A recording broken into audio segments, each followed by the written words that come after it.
Hey, what's up, PowerNation? Today on the show we have the Shelby GT350R. Not so much the car, but we're going to talk about why it's so fast, the suspension.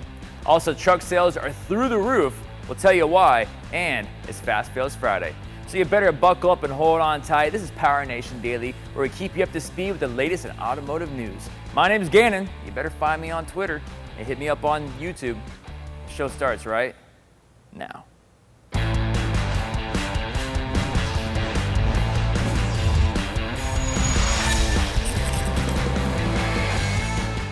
Hey, what's up, guys and gals and all my fellow gearheads out there? So I guess rumor has it that the 2016 Shelby GT350R is not only a cool looking car, but it's also the fastest production car that Ford has ever made.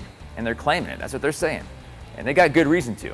But the overall question is, why? What did they do to make this car so much faster than all the previous Mustangs? Let's take a closer look. 90% of the suspension is unique to only the GT350 and 350R. This car was truly designed to be an ultimate handling performance machine. Chassis bracing and aluminum shock tower bracing gives the pony car exactly what it needs, and that's a stiffer foundation to let it work. In the world of road racing, you know, well, if you're a driver like me, that stiffer is typically faster. Almost always. You want two things in racing on the road courses. You want a stiff car and you want a light car. And that's exactly what this one has to offer. Nearly every suspension part on this car has been altered in some way, shape, or form. Even the knuckles on the car that were cast iron are now made out of aluminum. They want to get rid of that weight. The geometry has also been totally mathematically formulated to adjust with the wider tires and the overall lighter weight of the vehicle. The hub and bearing assembly are also lighter and stiffer to withstand lateral force. Also stiffer are the bushings, spring rates, roll rates, making this car 20% more rigid than a baseline Mustang. And like I said, when you want to go fast on a road course race, you want it to be stiff and light. And that's exactly what the Shelby GT350 and 350R are. In pickup truck news, pickup trucks are selling like hotcakes. If you're a pickup fan, you probably noticed there's a lot of trucks on the road. They're having their best first quarter in almost 15 years. That says a lot.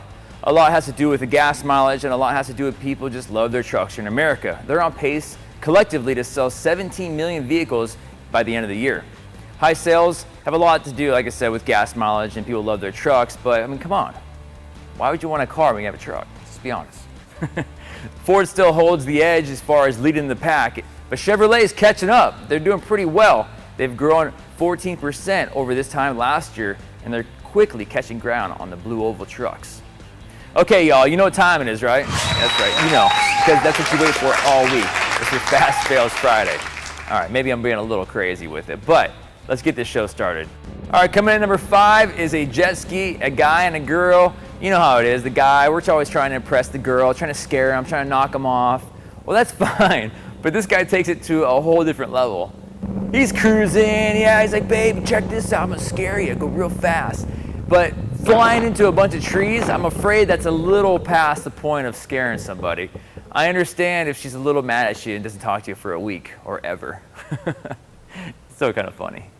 Number 4 is a good old-fashioned game of tug-of-war between two Chevys going at it. This guy's got a built engine. The guy behind him obviously has got something. But before we get too carried away, watch the rest of this and just shake your head when you're done.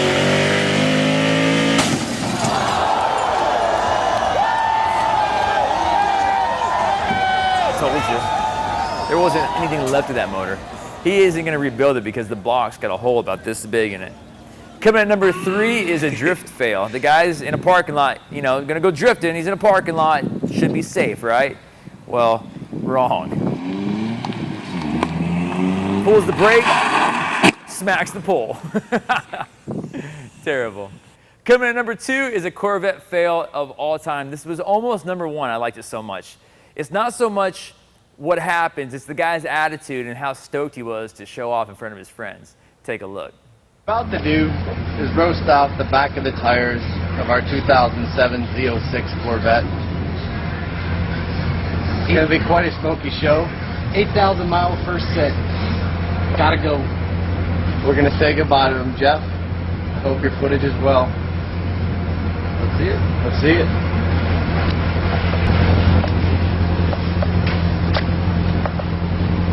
Bye-bye $600.